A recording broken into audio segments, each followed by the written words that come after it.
If you're a Virgo who wants some practical guidance for the month ahead, then watch this video where I'm going to be sharing 4 tips for Virgos specifically to align with the energies that are present in the month of June of 2025.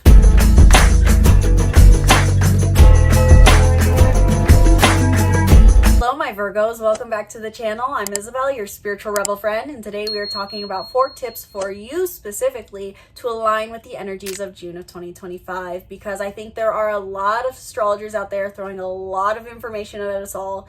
And I've heard commonly, multiple times already this week even, that the transits get overwhelming. And so I wanted to create a new video series where I talk about 4 quick tips for each sign specifically to work with the energies present in the month as your basically key takeaways or reminders on what the universe is calling you to do and how you can use this energy to your benefit. So if you are someone who's looking for more clarity, who wants simplistic advice, but yet deep for the stars, if you are someone who doesn't have a lot of time on your hands and wants simpler guidance, if you want your key reminders for the month so that you can feel purposeful, clear, and aligned with the energies of the stars, this video is for you. And if you want to dive deeper, I encourage you to book a reading down below. Even if you are someone who has already done a reading with me, we can talk about how this month is specifically going to play out for you and where it's going to be calling you towards next. Sky's the limit with readings. Learn more down below. And with that spiel out of the way, let's dive into your tips. And I'm not even going to clip this video. I would like to hear if you guys like this more relaxed video format, or if you guys prefer my more detailed, clipped, and edited content. Now, there is still some editing in this, but not nearly as much as normal. So my first tip for Virgos is to really do some inner work and spend time in solitude in the first 17 days of the month. Reason for that being is that Mars is in Leo in the first 12 days or 17 days of the month in your 12th house. The 12th house brings a call for solitude, and Mars has been in Leo for some time.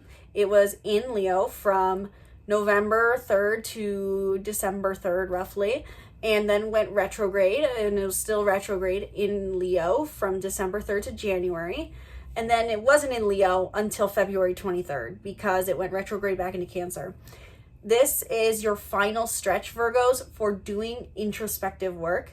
Mars transits tell us where we can channel our physical efforts for the most reward. And so with Mars in your 12th house, doing introspective work, doing inner work, doing work in solitude can be very rewarding. In another interpretation of this, maybe this isn't you doing inner work. Maybe this is you just doing work in solitude. So if you're working behind a computer in the quiet of your home, if you're writing a book, if you're doing research, this work is all rewarding you more and feeling more empowering in the first 17 days of the month. So simply put, I'd recommend to Virgo's sun, moon, and rising out there to spend time in solitude in the first 17 days of the month. And then when Mars enters Virgo on the 17th, this will put your energy back into you, feeling like you're back in the spotlight and being seen in the world, and you want to do more work on becoming and being the person you want to be. Second tip I would give for Virgos in the month of June is to expand and communicate your emotional connection to purpose. Now, reason for saying that is that Jupiter enters and Mercury enters Cancer on June 9th. And with both these planets entering Cancer, you are being called to expand how much emotional fulfillment, emotional nurturance, emotional support you give and receive in your purpose.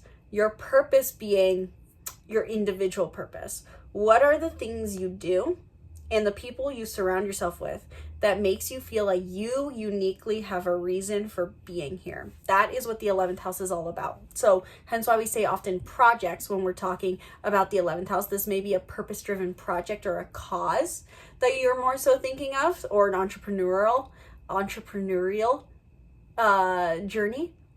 Or this could be your community and your friends who give you that sense of, I have a unique reason for being here. Regardless, communicating in your purpose, communicating and learning about your purpose, communicating with your friend groups, communicating with your community, communicating your vision for your purpose, communicating in your project, in your cause, and expanding this is very much encouraged starting in June, as soon as June 9th, when Jupiter enters Cancer and so does Mercury. With that in mind, though, identifying the balance between intimate relationships and your purpose is my third tip for you. How much time do you dedicate towards finding a place amongst the world, and how much do you find a place with your partner? This is almost like the dynamic I feel like you commonly see in movies, where it's usually like the guy has the girl who loves him and is like his safe place, and then he rises to fame and kind of forgets about her. I feel like that happens in multiple movies. It's just a common movie dynamic where the guy like flies too close to the sun and he forgets about his relationship.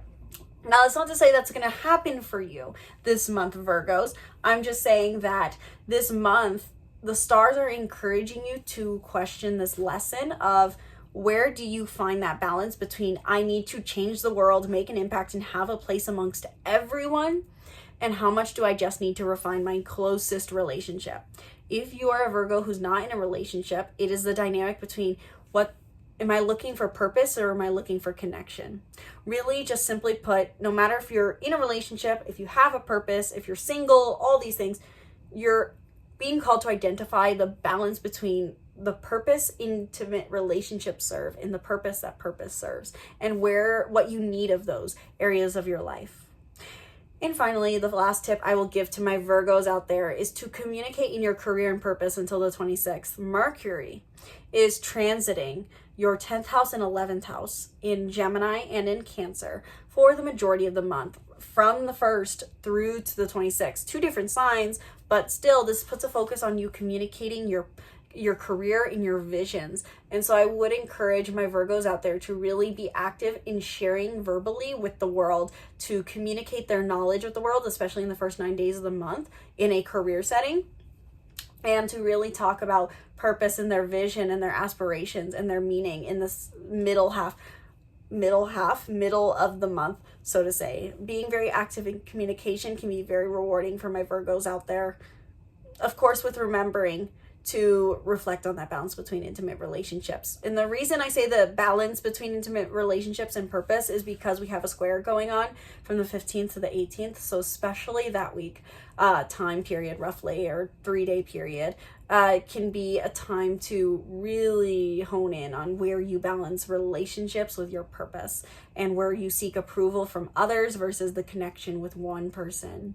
So that is what I have for you, Virgos, for your tips. If you want to learn more of the details on why I say these things, I encourage you to check out my video for your horoscope, which I'm sure if you're watching this video, you probably have already seen my Virgo horoscope video, and I appreciate you guys watching so much. Thank you for all the comments always, and all the shares and all the likes. It really does help push my content out to more people, which gets more subscribers, which helps me stay inspired to share this content. I know that every single one of you appreciates it, and it's not about numbers, but numbers help me grow. Numbers help me financially sustain myself to keep creating this content for you. So I thank you guys so much, Virgos, because Virgos, you really do keep so much of this channel going, along with the Pisces and Aries out there. So thank you guys so much for watching. Let me know your feedback down in the comments below. Do you want me to do this video again next month for July tips for the month, or do you want something different? I would love to hear what helps you the most. So be sure to subscribe to the YouTube channel, leave that comment down below, share this video if it helps, book a reading if you want to know more about your unique guidance for this unique month. Thank you so much for watching. Once again, my name's Isabel, and from my heart to yours, namaste.